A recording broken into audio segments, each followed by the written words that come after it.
The Iranian West spat is far from over just yet. Israel is pushing for military action against Iran. And in his meeting with US President Barack Obama on Monday, Israeli Prime Minister Benjamin Netanyahu has emphasized his nation's right to a preemptive attack on Iran.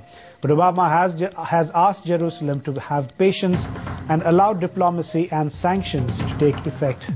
While both the United States and Israel agree that Iran must not develop a nuclear bomb, the two nations have taken very different stands on how the situation must be handled. Obama's aim is to keep Israel from launching an attack on Iran's nuclear facilities, fearing it will do little good and engulf the region and the United States in another war, something Obama is keen to avoid ahead of the US presidential elections this year. Deborah Gembara at Reuters files this report on diplomacy that seems to be going nowhere.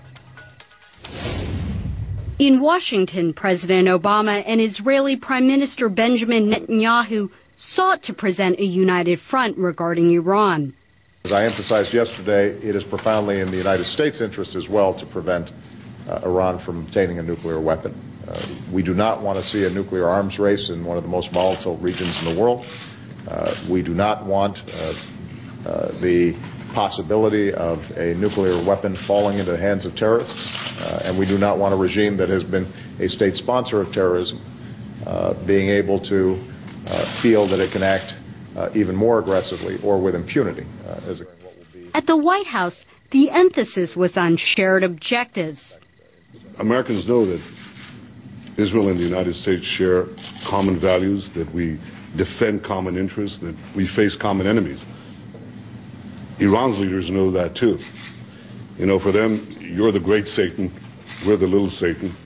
For them, we are you and you are us. And you know something, Mr. President?